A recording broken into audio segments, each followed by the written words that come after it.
السلام عليكم ورحمة الله وبركاته. كبجمو إلمان أورومو في أوروميا هندو أنسي إدو جرتنت نغاين خينيا إسنارك أبو إسنين جتشارا كن دري بريس تيفي لا إنما تكسي ملكونتو أشوفي بدالو نينغا أبسو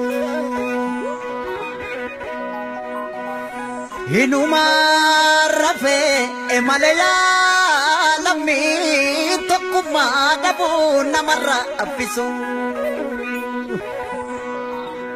الليان الليوما مالتو الليا نور فجدي alagana laguma maltu alaga adam firajede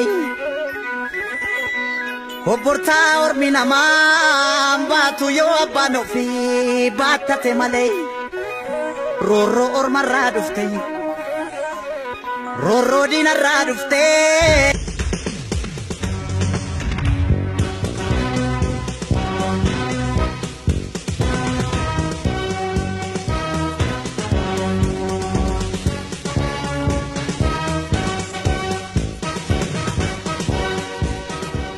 yeroo san keessa ture yeroo sirna nama nyaataa kani bokkuun herregamee onni weeraramee roorroon galtee caayaan bakka haatee ummata bal'aa raasuu bira dabarattee roraaftee araraaftee ganduma handhuurti isaa itti awwaalanteerraa arihamaa dhaanamaa dhabamaa ture san keessallee hawaasni sun hawaasa abshaala hawaasa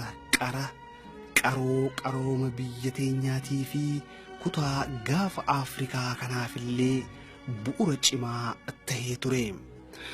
Hawaasa shiddaa addunyaadhaa keessa taa'ee takkaa gaafii eenyummaadhaa daqiiqa takkaafillee taatu mataa isaa keessaa hin bahin kan yoomiyyuu taa'uus deemuus ciisuus ka'uus yaaduma kanaan dhama'aadhaa ture.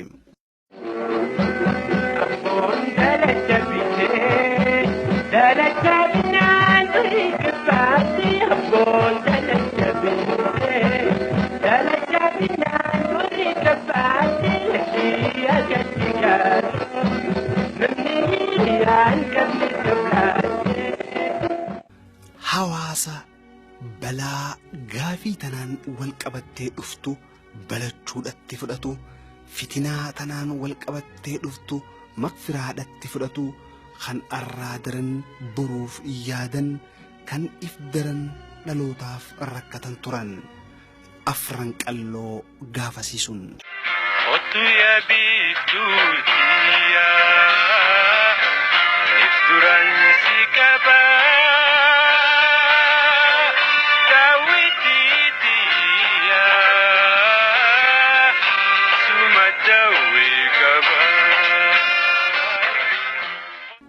Lameen ilmaan Oromoodhaa Booranaa fi Bareentoo ilmaan shanan bareentumaadhaa keessaa tokko kan ta'e qalloo ilmaan afuri dhale daga baabbilee oborraa fi ala jechuudhaani moggaafan. Moggaasni afran qalloo ju'u kunis kanuma kanaan wal qabateedha. Afran qalloo gaafasiisuni handhuura dirree dhawaadhaa tan handhuuraa abbaa isaa taateerra jiru sun ni laalata. Laalaa akka maleedha ni anaannata ni onnataas. Akkamittiin dubbadhaa akkamittiin baafadhaa irraa mala wal gaafachuudhaaf laga harreerraa hanga ganda qoreedhaatti qabri ijoolleerraa hanga ganda gaaraatti qafiirarraa hanga kooneelitti wal barbaadam. Namuu yaada isaa garatti qabateeti yaadaan barbaadaadhaa ture.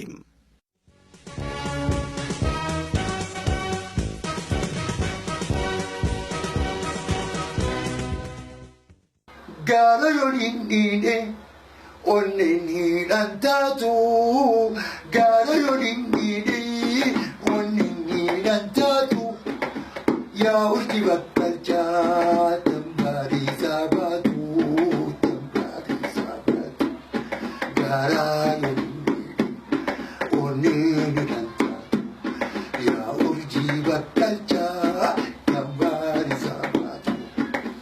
Yeroon isaa bara 1953 tilmaamama. Yeroon yeroo jalqabaatiif kan akka Usmaa'eel Galmoo, Ibraahim Wadaay, Abdusalaam Jaree, Idriis Abdulleedhaatii fi kanneen biroo walitti dhufanii sagalee baha ugguramte akka sagaleeffamtu goruudhaaf mataa walitti qabatan. Marii tanaanis baandii muuziqaadhaa takka hundeessaniiti moggaasaas maqaa ona irra jiranii afran qalloo jedhanii moggaasan. waliigaltee tokkummaa manguddoodhaatii fi dargaggeeyyii kanatti kaan baasii barbaachiftu cufaa'uu manguddoon Oromoodhaa wali qabamtee baasuudhaan isaan kanallee akka nama kubbaa taphatuu tokkotti tiisuudhaan sadarkaa san gubbaadhaan gahan afran qalloon kun taraa duraatiif afaan Oromoo muuziqaa wajjin akka gabbahu godhan jechuudha. Baandii tanaas yaadaan maallaqaan meeshaadhaan cinaa dhaabbachuudhaan xurree saaqanii deebii gaafii isaanii barbaada amna isaanii itti ijjatan. Hawwisoo afran qalloo kadhaabe manguddoo afran qallooti. Isaanii dhaabe isaan jala deeman mataan isaan godhatanii waan jala deeman jecha rakkinni guddaa irra ga'uu hin dandeenye.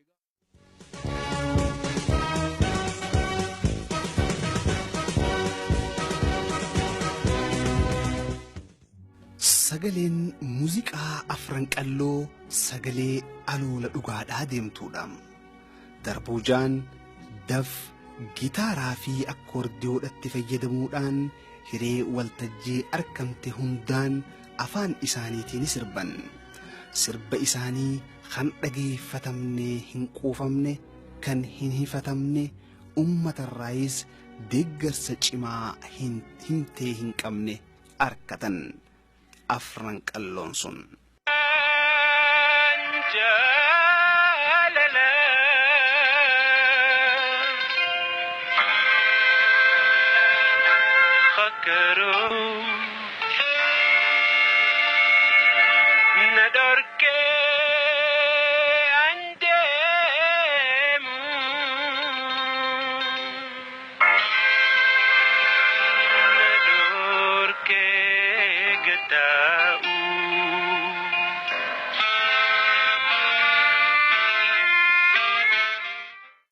wallee afran qalloon yaadatta hoggayyuu jiruu kee keessatti qaama kee wajjini wal ta'ee jira. Wallee takka hoggaa madaaltu eessarraa haateeti afran qalloon irraa haata. Walleen sun bareedaa moo bareedaa miti eessarraa haata. Haasammuu keessa jiruu sanirraa haateeti wallee san madaalta. Saniifi afran qalloon bu'uura hundeeffama aartii diree dho'aatii aartii Itoophiyaati waan jettu kana qabachuu dandeessa jechuudha. Arroomanni san karaa haaree Oromoof kaan aartiin Oromoo hanqaarra kanatti mul'atte kana isaanii warri bu'uuree jechuun ni danda'ama karaa gaafattu isaan duraan min turre egaa. Afran qalloo keessatti walaloodhaa fi iyyadaloon ni dalagamti. Abbaa irraa fakkaattetti kennamteeti akkasumattis tuni teenyaa malee tuni tiyyaadhaa fi tuni itteetiin balbala afran qalloo hin baatu. Gamtaadhaan ka'aniiti gamtaadhaan deeman. Manguddoon gandaatii fi kabiirran afaan arabaatiin walaloo katabanilleen osoo hin hafne tarree wal maddii taa'uudhaan waraabduu sagaleedhaa tan jidduu isaaniitii shirjechaadhaa jirtutti shaklaadhatti sagalee isaanii waraabanii if dhageeffachuu hawwan. Hawwiinis hawwii taatee hin hafneetii dhugoomsan. As keessatti waan ja'aniiti qeeransa qalqalloo keessa naquudhaaf carraaqan. Akkaataa kanaanis hafarfa barbada dhamala keessa isaaniitii ol danfu bishaan firraa irra raphaadhaa turan. Afran qalloon kaleedha.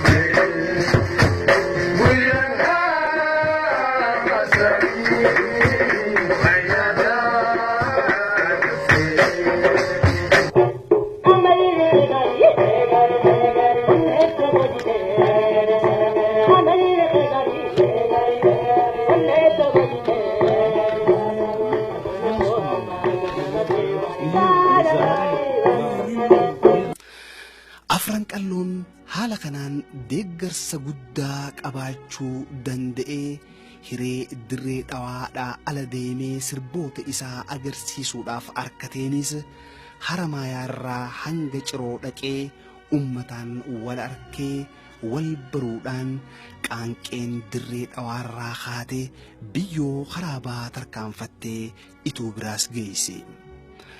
Baandichi miseensota akka Ali Birraa, Ali Shabboo, Saalaa Ahmadii fi kanneen biraa warra fudhatamummaa guddaa argachuudhaan urjii guddoo Faaxuma Zaaraadhaatiin fakkeeffamanii horate.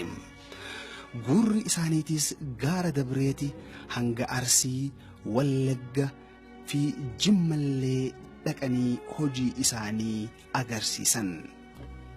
Manguddooleen afran qalloo ijaartees fudhatamummaa argachuun afran qalloo kun kaka'umsa guddaa isaan keessatti uumuudhaan meeshaa muuziqaadhaa tan yeroo sanitti irraa fiinxee bitanii baandicha badhaasan. Baandichi meeshaa tanaan yeroo duraatiif sirboota siyaadachuu anin dhiisuujuu Ali Shabboon ati raftee bultaa kan jiru ammoo Ali Birraadhaatii fi kanneen biroo wallisan Birraadhaa fi Shabbool jalaa qabaadhaa turan. Baandiin afran qalloo kan tokkummaa waliin jireenyaa fi jaalala sabootaa fi sablammootaa cimsaadhaa sagalee gaafii eenyummaadhaa qabatee deemaadhaa ture. Afaan sabaa fi sablammootaa taphachuudhaanis kan addaatii fi kan duraa kan daaddaa hin qabne ture. Afaan Oromoo, afaan Amaariffaa, afaan Hararii, afaan Somaalee, afaan Arabaatii fi kanneen biraatiinis wallisaadhaati ture. Hamilee qabaniif aartii Oromoo tana uummata Oromoo kanatti dhiyaatanii waliin sirbaa turan. Innaa walqunnamtiin saba salmoota hojii qaban dheeraadha isaan akka Oromoo maqaan hawwisu afran qalloo haa ta'u malee saba salmoota hirmaachifachaa turan.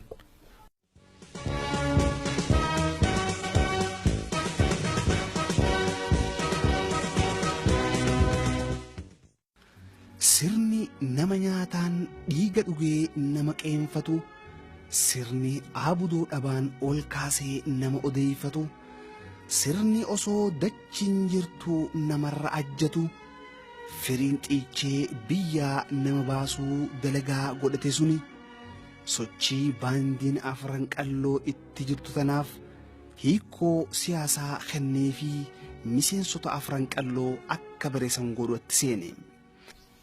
Akka nama du'ee taa'ee ayyoo yaadee abbaa mukni alaa ayyadaa namuudee ayyadaan togaarii sumudaan na gubdee jechuma kana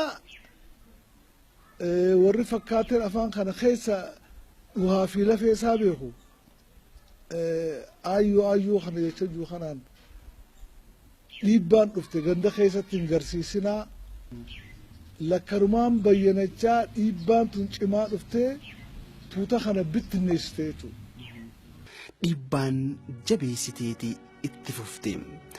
Dhiibbaan jabeessitee bobbaa galee isaan hanqiftee tana malee tana wallisinaa tana malee tana hin sirbinaa jechuun sochii duraa daangeessi.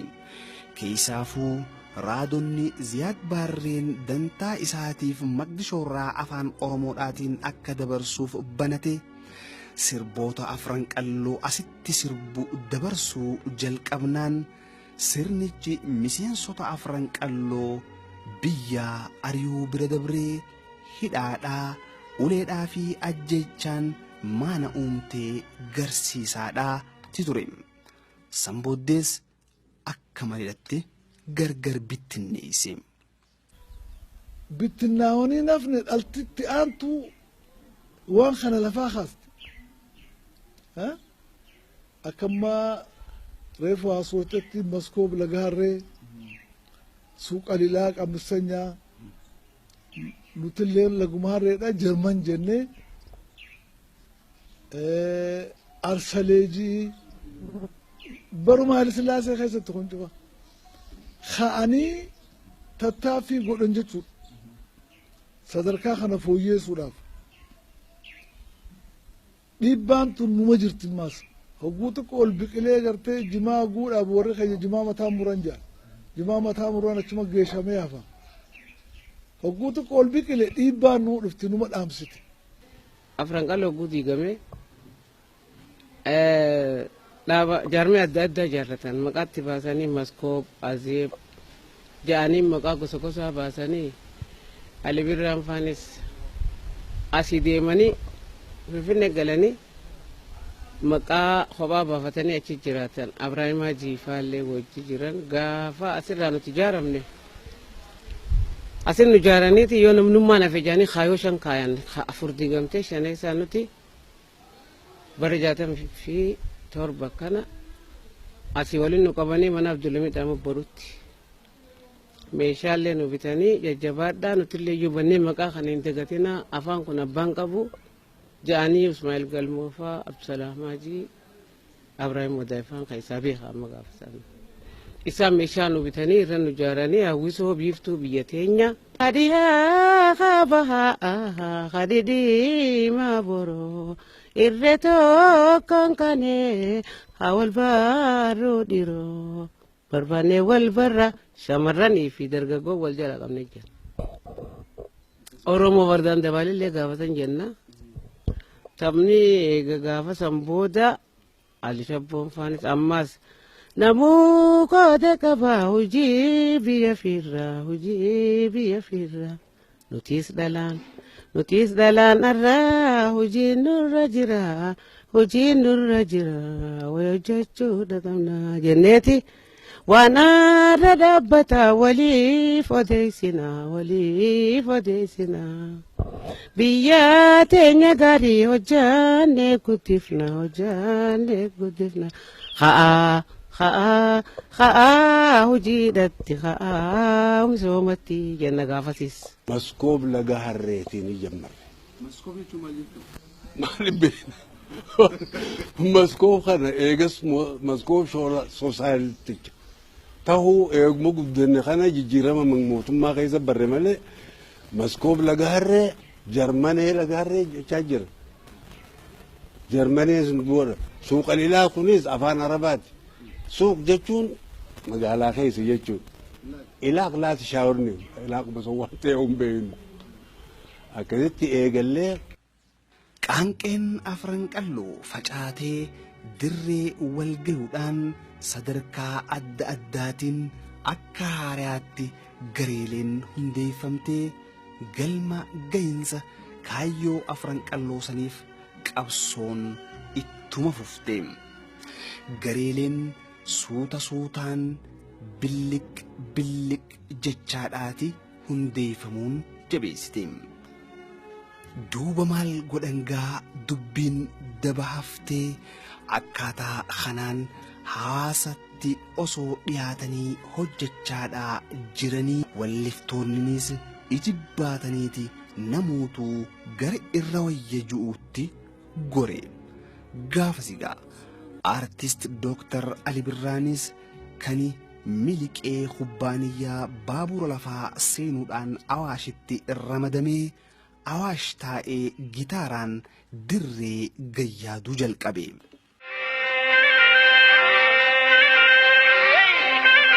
Awaash nama shokisa yanir yana mabochisa awash nama shokisa yanir yana mabochisa Afran qalloo hojiilee muuziqaa tangaa fi eenyummaadhaatii fi mirgaa if keessaa qaban tan hanga ammaa dhageeffatamanii hin quufamne ummata biraan gahuu bira dabree yeroo san keessatti yeroo deebisaan waan hundaa afaan qawweedhaa ture san keessatti aadaadhaa fi eenyummaa isaatti boonuudhaan waltajjiirraa sirbanii hammeenya gabrummaadhaa barbaachisummaa bilisummaadhaa dhaadheessuudhaan meeshaa harkaa qaban meeshaa muuziqaadhaatiin sirnicharratti qabsaawaniiti jiran. Kanaanis murannoo isaan kaayyoo kaayyatanii isaaniif qabaachaadhaa turan fakkeenyummaa guddaa godhatamee fudhachuun ni danda'ama.